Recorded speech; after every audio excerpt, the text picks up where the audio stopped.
Currently, we have no evidence that Travis Decker is alive or dead. At this time, the FBI is conducting a grid search operation.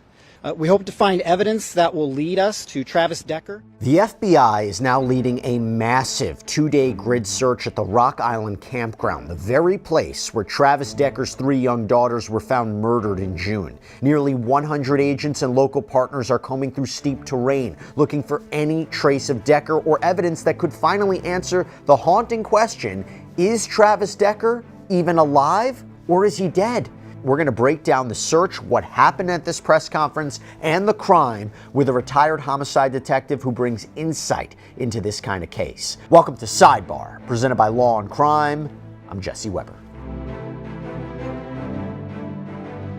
Just days after we learned that DNA evidence tied Travis Decker to the plastic bags and the zip ties that were used in the killings of his 3 young daughters, there's another major step in this case that we need to talk about. So the FBI has now joined the Chelan County investigators on the ground in Leavenworth, Washington, launching a massive 2-day grid search at the Rock Island Campground. That is the very place where Decker's children, Peyton, Evelyn, and Olivia, were found dead in June. Nearly 100 federal agents and local partners are combing through steep hillsides and thick brush and remote terrain. They are looking for any sign of Decker, maybe even evidence that could finally answer this question.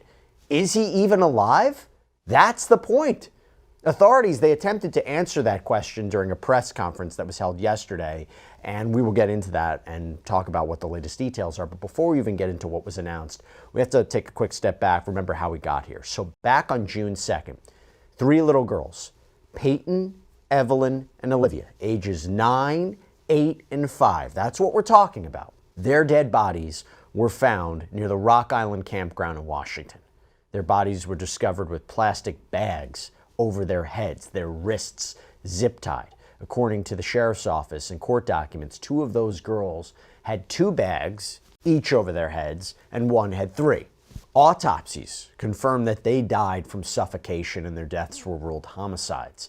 And investigators, they sent the bags and the zip ties to the Washington State Crime Lab, and on August 6th, the results came back. DNA from those items matched only one person, their father, 32-year-old Travis Decker, an Army veteran with combat training. And authorities say that makes him their only suspect. But here's the problem. Travis Decker has been missing ever since. For more than 2 months, there has been no confirmed sighting. Law enforcement believes he has the skills to survive in the wilderness for long periods of time without equipment. The U.S. Marshal Service has put up a $20,000 reward for information leading to his arrest, and they are warning the public he should be considered armed and dangerous. Now, over the summer, there have been potential possible sightings. There was one in Idaho's Sawtooth National Forest in early July.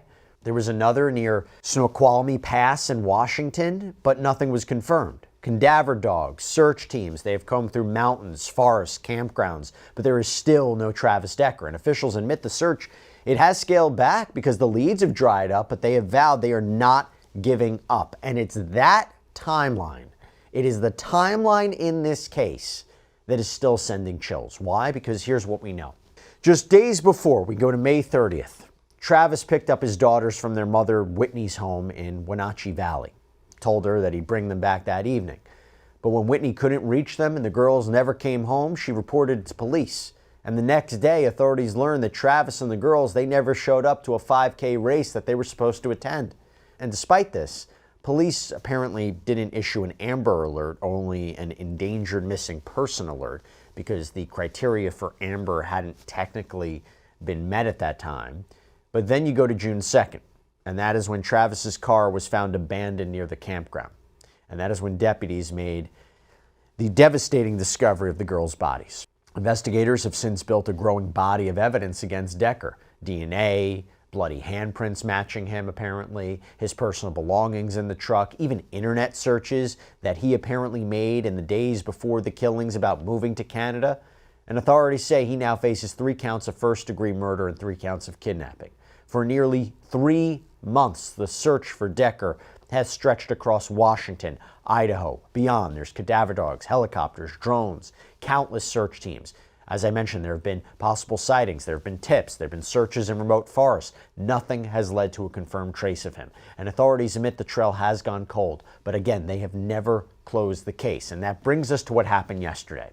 At a press conference in Leavenworth, the FBI's Peter Orth, senior supervisory agent for the FBI Seattle field office, made one thing very clear. This new search operation is about going deeper and being more thorough than ever before. At this time, the FBI is conducting a grid search operation today and tomorrow near the Rock Island Campground. But I want to be clear that currently we have no evidence that Travis Decker is alive or dead. But we are conducting a grid search operation over the next 2 days. It's currently taking place right now. We hope to find evidence that will lead us to Travis Decker or any information regarding the murder of his 3 daughters. By thoroughly searching and documenting the area, we can help prevent the need to review the area in the future by collecting all possible evidence. Today, there are nearly 100 FBI and partner agencies personnel on the ground to participate in this search operation.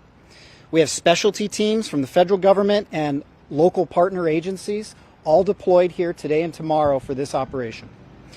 For almost 3 months, the investigators, led by the Chelan County Sheriff's Office and the FBI, have carefully followed hundreds of tips regarding the search for Travis Decker in this investigation. It's taken us over rough terrain, difficult areas, multiple states, remote locations that are inaccessible. The residents and visitors of Chelan County know very well that these areas are covered with vast dirt roads that stretch for miles, no cell phone service, and many other challenges. That effort gets more difficult as time goes on.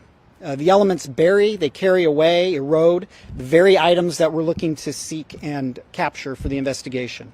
Our search teams today are out in 90-plus degree weather trying to gather all this evidence. FBI Seattle wants to assure the communities in Leavenworth and Wenatchee, as well as Chelan County and Washington State, that this case is a priority for the FBI. That is why we're here today. This is a beautiful area in which a heinous crime occurred. We are here to seek justice for Peyton, Evelyn, and Olivia. We are here to find answers for their family, friends, and the community. And we are here to hopefully provide some measure of closure to their loved ones in this senseless tragedy. By the way, I have to say this, at Law&Crime, we are so proud that viewers turn to us because what we really try to do is bring common sense and unbiased analysis to the world of law. But just like a jury that needs to be aware of any biases to be fair, we need to be fully aware of biases in the news that we cover too, and that is where Ground News comes in. So Ground News is an app that shows how stories are covered from the right, left, and center, plus who owns the outlet, who funds it, and the factuality rating. If you want to get the full picture, knowing who holds the purse strings and what their interests are, that is a major first step. So let's take the national conversation about increases in crime in American cities, okay? Every outlet on both sides of the spectrum has been covering this, but as I click from right to left to center, the tone and framing completely shifts. According to left-leaning headlines, it's not that bad. Reactions are overblown. The Washington Post, for example, published a headline stating, D.C. Attorney General sues Trump administration over hostile takeover of police. Right-wing outlets, they're claiming big measures need to be taken to combat the crime epidemic. There's one like Breitbart. Bondi warns California will lose federal funding over sanctuary policies. So as a crime reporter, I use Ground News because it cuts through the noise. It's like having a legal brief for the news. Right now, Ground News, they're offering a special discount for new subscribers to their Vantage plan. Go to the link in our description, groundnews.com/sidebar, or check out the QR code for 40% off unlimited access to their worldwide coverage. Look, in today's climate, knowing why a headline is written the way it is might be the most powerful tool you have, and Ground News puts that power back in your hands.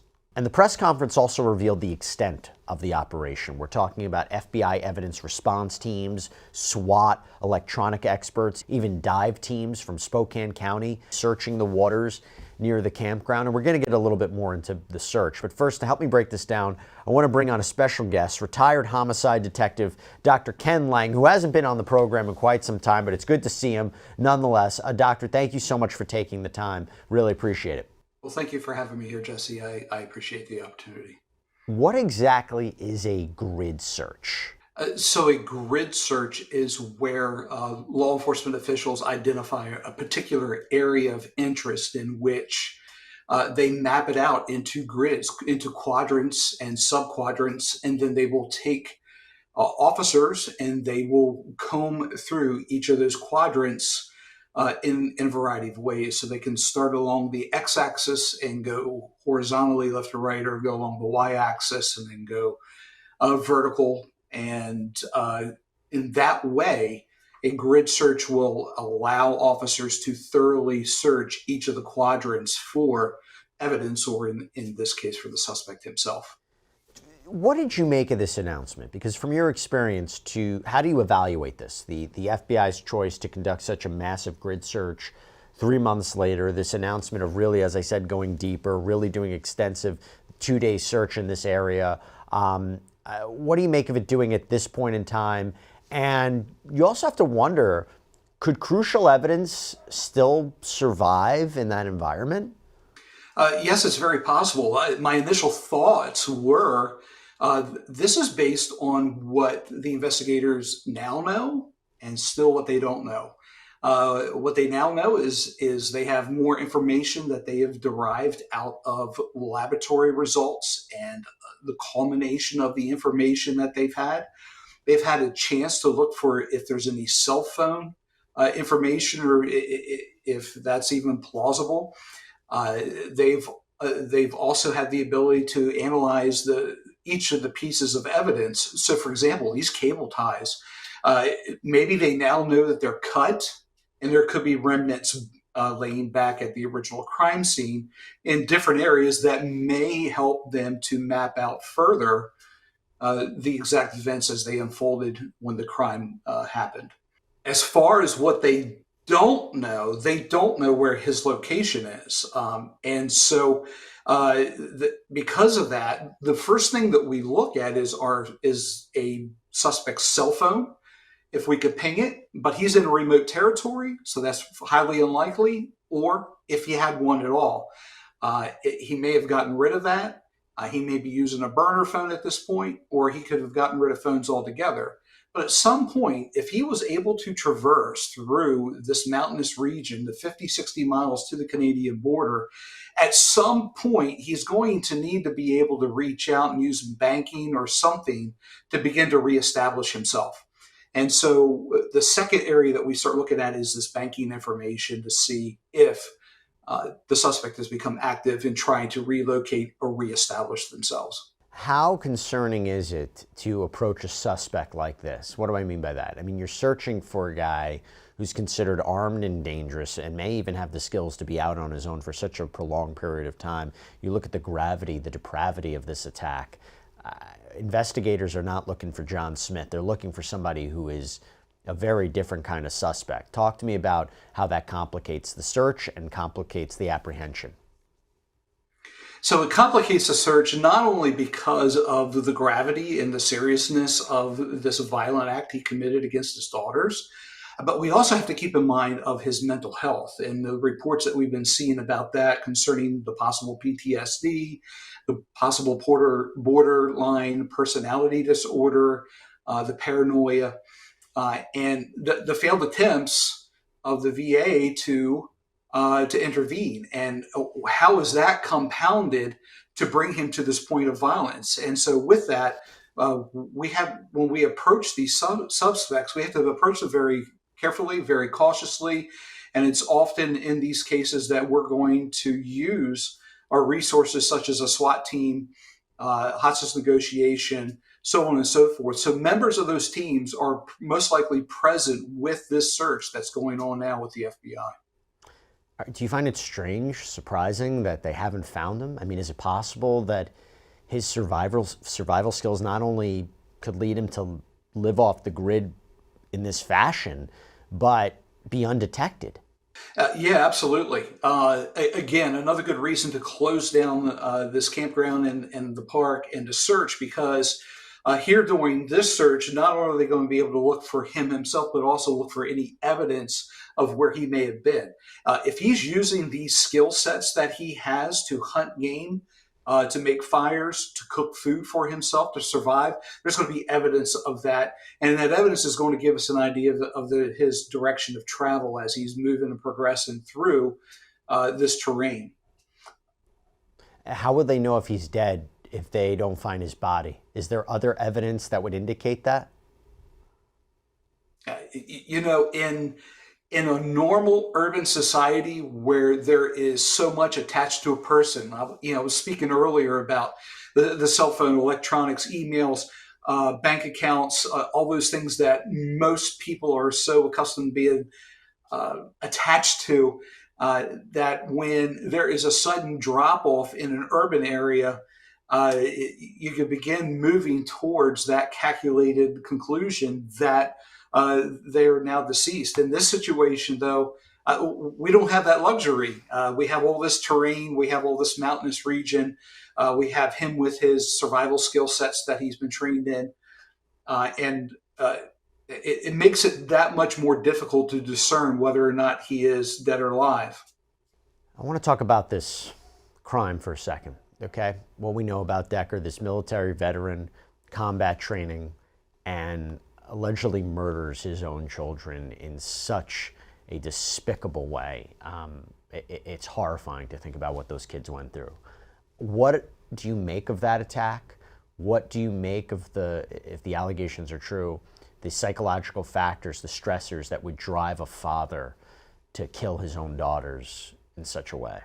Typically in homicide investigations, we see this as a revenge attack, and certainly this has been accentuated with his possible mental illness that he suffers from. But to take and bind up the girls and then to put plastic bags, not one, but two, and in one instance, 3 bags over their head, and probably use those cable ties to seal up the bag around their neck to prevent air from getting in. It's very cold, it's very calculated, it's very sadistic, sociopathic, if you will. And so, again, this leans back on his possible mental illness issues. And it seems like the evidence is leading back to him. The DNA evidence on the plastic bags and the zip ties only comes back to him.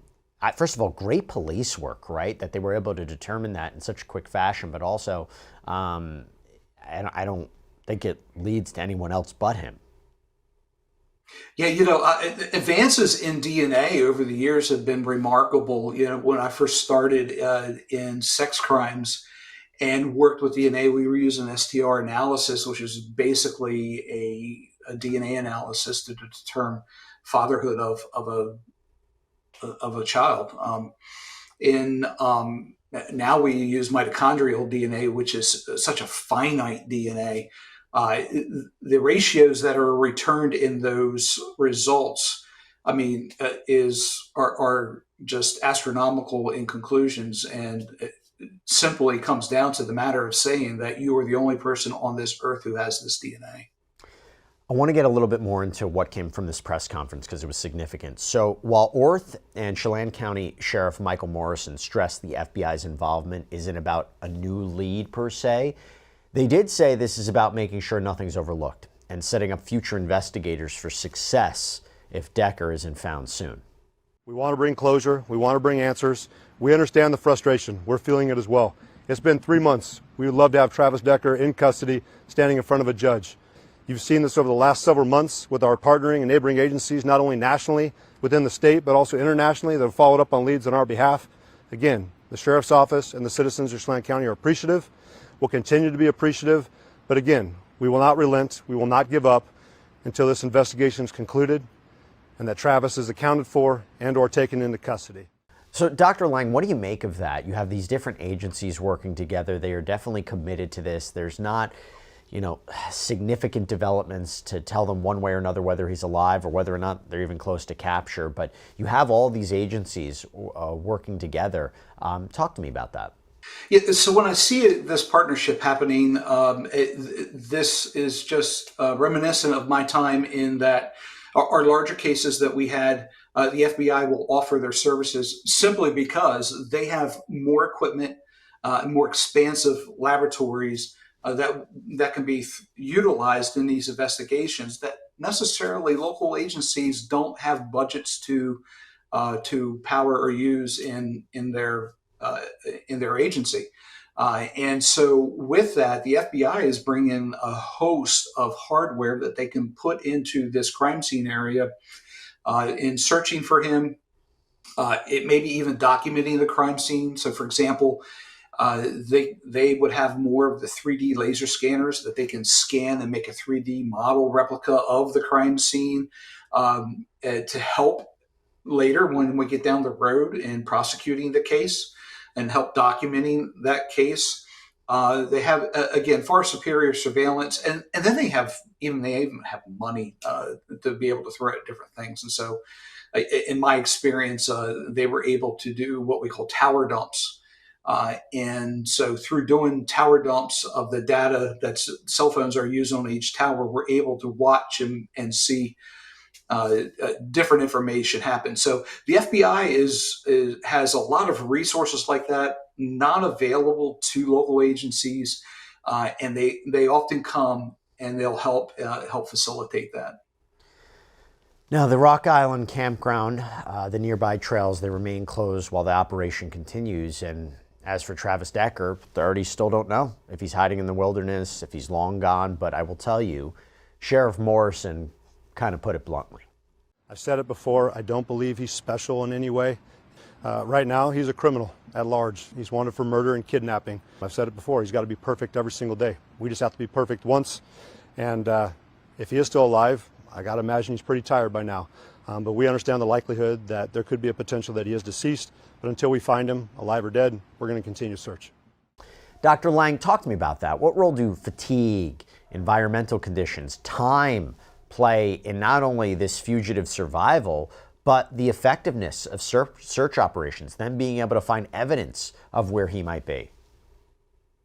I mean, well, fatigue for the suspect here is a crucial thing, right? Because fatigue is going to cause you to make mistakes, not to be on your guard and whatnot. And so, he could have very well went out into the wilderness, fatigue could set in, and then he could decide that he is going to end his life by suicide, and could have done that. Or in fatigue, he's not traversing the terrain very well. It is treacherous terrain, and he may have even he could have even injured himself. And if he is, then he's going to be bottled down, held up, and not able to take and move on at the speed that he wants to, if his injuries permit him to move on. I mean, but that fatigue also falls on to law enforcement and FBI and those that are involved in this search. And so to combat that, what we tend to do is we work in shifts. They'll offer overtime opportunities for different officers. So road officers who worked on the road for patrol for 8 hours may want to extend their shift by 4 or another 8 hours and then go to this location. They can create a task force where they're creating specialized shifts, ensuring that these frontline workers are getting the rest, the food, and all that they need as they work through this investigation. So nearly 3 months after these 3 little girls were found murdered, or we just don't know what to even take away from this. The fight for answers is continuing. They have that reward put up. The week's massive FBI-led grid search, it may not solve the case. We will see what comes of it, but I will tell you, this seems to be the strongest signal yet that investigators aren't letting the story fade. And meanwhile, their mother, Whitney, is left grieving. There is a GoFundMe to support her. It has raised more than $1.2 million, which is incredible to say the least. And all eyes, we'll see what happens next. We'll continue to follow it here on Sidebar. Dr. Ken Lang, thank you so much for taking the time. Appreciate it. Thank you. And that's all we have for you right now here on Sidebar, everybody. Thank you so much for joining us. And as always, please subscribe on YouTube, Apple Podcasts, Spotify, wherever you should get your podcasts. I'm Jesse Weber. I'll speak to you next time.